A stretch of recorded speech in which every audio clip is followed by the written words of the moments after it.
In the news this week, Dr. Hilary Cass raises concerns that adults are being rushed into trans-affirming procedures. More than 500 academics urge the government to implement a new university free speech law. And renowned hymn writer Timothy Dudley-Smith dies aged 97. Hello. The author of the landmark Cass Review has outlined reported failings in adult gender clinics. In a letter recently made public, Dr. Hilary Cass told NHS England that a number of clinicians were concerned that patients were being rushed onto cross-sex hormones. There was a perception from some that the approach was ideologically driven and polarised, and it was difficult to question the approach or discuss concerns.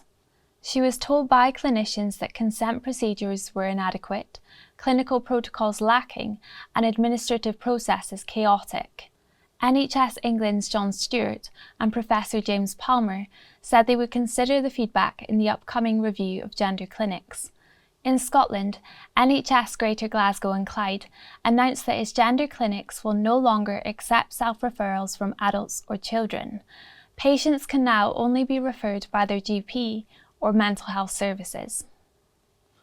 More than 500 academics have called on the government to implement a new law ensuring universities protect free speech. Education Secretary Bridget Phillipson has shelved the Freedom of Speech Act, claiming it would have a negative impact on vulnerable groups and be burdensome on providers. But in an open letter to the Secretary of State, professors and lecturers from across Britain warned that over the last 20 years, hundreds of academics and students have been hounded, censured, silenced, or even sacked for the expression of legal opinions. Academics and students, they argued, need the protection afforded by the legislation. Former psychology student James Esses, who was ousted by his college for sharing his gender-critical views, has now been exonerated. In a formal apology, the Metanoia Institute in London admitted discriminating against him for his beliefs that sex is binary, immutable, and biological. It also recognised the importance of freedom of speech within educational institutions. An American Olympian has given glory to God after setting a new world record in the women's 400-metre hurdles. Gold medalist Sydney McLaughlin-Levrone, who attends Pastor John MacArthur's church in Los Angeles, completed the race in 50.37 seconds. Following her victory, she said glorifying God is about how she conducts herself, not just the result. I credit all that I do to God. He's given me a gift. He's given me a drive. I just want to continue to improve upon myself, and I have a platform, and I want to use it to glorify Him.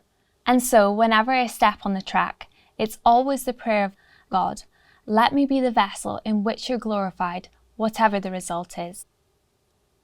And finally, the Right Reverend Timothy Dudley-Smith has died aged 97. An ordained minister in the Church of England and former Bishop of Thetford, he also served as General Secretary of the Church Pastoral Aid Society and Director of the Evangelical Alliance. But it was for his hymns that Timothy Dudley-Smith was best known.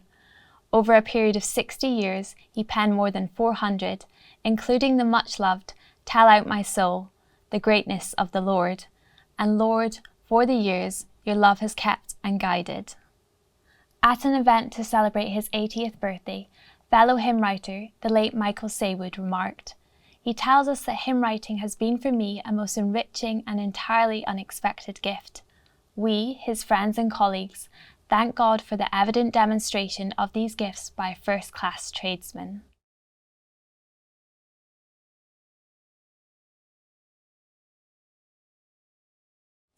Well, that's all for this week. For regular updates and information on all of our stories, plus much more, visit our website at christian.org.uk. Until next time, goodbye.